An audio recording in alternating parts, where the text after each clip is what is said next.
or someone's life. And my story begins really about 6.5 years ago. And I spent about 20 years in corporate America, different jobs. And 6.5 years ago, unfortunately, I had that life event that shook me to my core and kind of punched me in the gut, cut me at the knees, where I lost my mom to breast cancer. And she had battled on and off for 17 years. It came back 3 times.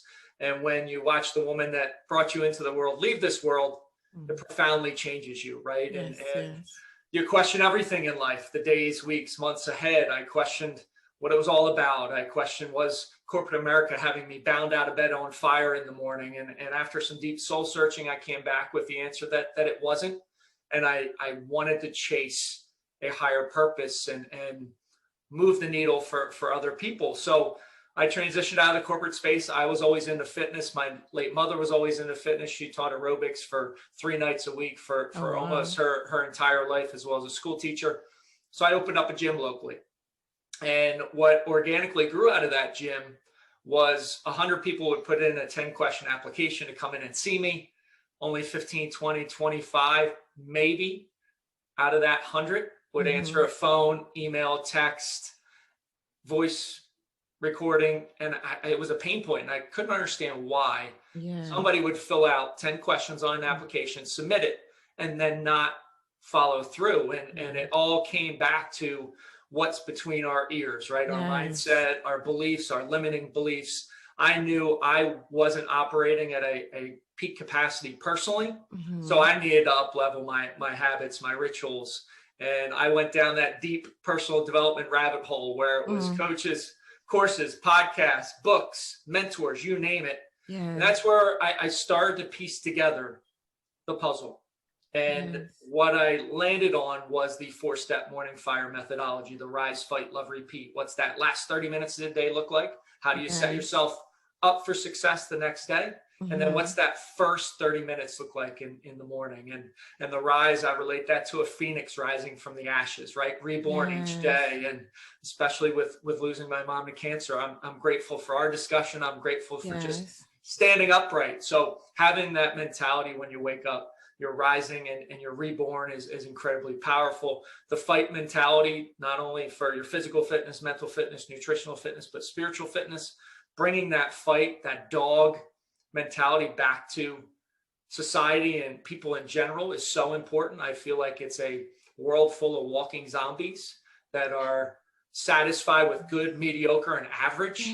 And do you really want to look back at the end of your life and say, oh, I just had a good life? No, you want it to be extraordinary, and you have the option to choose. So bringing that fight mentality, that dog mentality, love, the third part, loving yourself most importantly. Then you can love everybody so much around you. And so often we find, or we feel, when we take time for ourselves, that we're being selfish. And I actually love to flip that and say it's the most unselfish thing you can do, because you show up better for everybody else around you. And then the last piece, kind of the secret sauce, is the repetition, right? Repeating it over and over again. So it's hardwired in your subconscious. You don't have to think about it. It's part of your daily habits and routines. And that's what I've been sleeping and breathing for about the past 4 years now. Wow. What a beautiful and passionate story. Like, I have goosebumps on my skin, because I believe that a lot of times when we face trauma in our lives, like you went through losing your mom, that's traumatic. It forces us to really reflect on, really think on, who am I? Why am I here? Why are certain things happening? And it really forces us to either just disappear and get even more, I guess, miserable, or it forces us to level up and take our lives to the next level. And that's what you did. And it is so powerful to see that, what you're doing now. And I want to talk a little bit about your book. I've read many personal development books because I'm really into growing myself on a daily basis. And I've read a lot of books by some of the best authors in the world. And I'm currently reading a book right now, and it is really a good book. And I usually try to read at least a book a week. I haven't been doing that now for a while because It's just, with having a 6-year-old and homeschooling, it gets pretty challenging. So I'm trying to at least do a book a month. So I started reading your book and I couldn't put it down.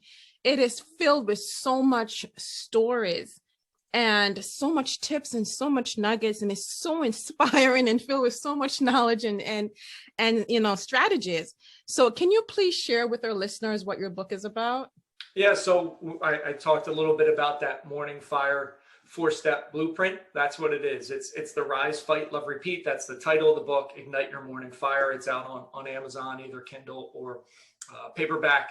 And it is that blueprint, right, that we aren't taught in school, where it's not widely talked about in family circles or communities. How do you set yourself up for success at night? And then what's that first 30 minutes of the day look like? And it's so essential. I always tell people it is the foundation for anything you want to create in life, right? If you think about building a house, if you don't have a foundation, it's going to sink. And I always say people, especially business owners, entrepreneurs, anybody that's trying to do amazing things, they build this house brick by brick on top of sand.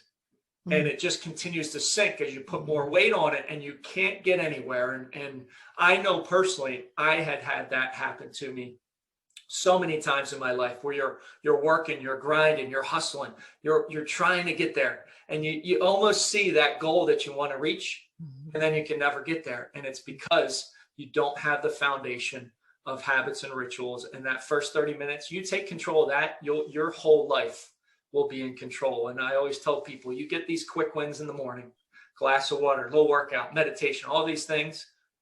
It's like jet fuel in your veins. And I'm 46 years old. I'm in the best shape physically and mentally I have ever been in my life. And it's due to the foundation that I start each and every day with.